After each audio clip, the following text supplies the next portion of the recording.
இந்த பண்டரி யாத்திரைக்கு எல்லாரும் போகலான்னு உங்களெல்லாம் அன்போடு அழைக்கிறோம்.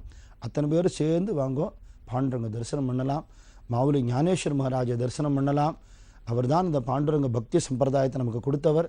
பண்டரிநாதனோட அவதாரமே அவர். நமக்கு இந்த பக்தி பாண்டுரங்க பக்தி பண்ணுறது எப்படிங்கிறது காட்டி கொடுத்து தன் வாழ்க்கையை பாடமாக்கின மகான்.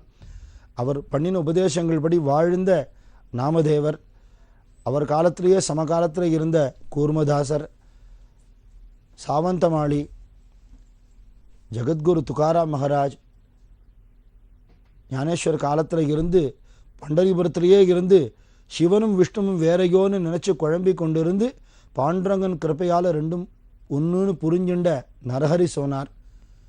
இஸ்லாமியர்களால் வளர்க்கப்பட்டு காசியில் இருந்தாலும் ராமபக்தி பண்ணி கொண்டிருந்து அந்த ராமனை நிர்குண ரூபமாக வடிவமாக வழிபட்டு கொண்டிருந்த கபீர்தாசர் பண்டரிபுரத்தில் நேர நடமாடுற பாண்டுரங்கனை பார்த்து பகவான் சகுணமாகவும் உருவமுள்ளவனாகவும் நிர்குணமாக உருவத்துக்கு அப்பாற்பட்டவனாக இப்படி விளங்குறான்ங்கிறத அனுபவத்தில் உணர்ந்த கபீர்தாசர். இவர்கள் நடமாடின பூமி, அவர்களுடைய மட்டங்கள், சன்னதி, அவர்கள் வாழ்ந்த இடம், இதெல்லாம் ஒன்றொன்னா தரிசனம் பண்ண போகிறோம்.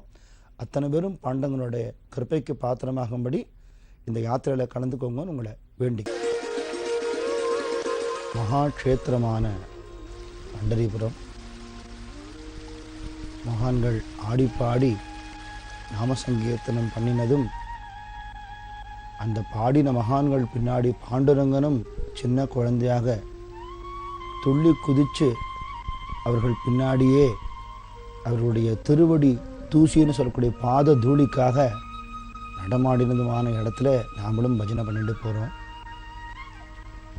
சந்திரபாகா ஸ்நானம் ரொம்ப விசேஷம், அதுதான் முதல்ல பண்ணணும். பக்தர்களோடு சேர்ந்து கொண்டு ஒத்துத்தராக போய் அந்த சந்திரபாகா ஸ்நானம் பண்ணுறதுக்கு முன்னாடி அந்த வாழவண்டிங்கிற மணல் கரையில், சந்திரபாகாவோட கரைக்கு வாழவண்டின்னு பேர். துகாராம் சுவாமி சொல்கிறார், வாழவண்டியை விட வைகுண்டம் என்ன பெருசுங்கிறார். அவ்வளோ உயர்ந்த இடம். 12 வயசு குழந்தையாக மங்களூர்லேருந்து கிளம்பி வந்த ஞானானந்தகிரி சுவாமிகள் இந்த வாழவண்டியில் தான் படுத்து கொண்டிருந்தார். பிறகு பண்டரிநாதனே அவரை கூப்பிட்டு, எந்த குருவை தேடி வந்திருக்கோ அந்த சிவரத்னகிரி சங்கராச்சாரிய சுவாமி நதிக்கு அந்த பருகம் இருக்காருன்னு சொல்ல அப்படி தேடிக்கொண்டு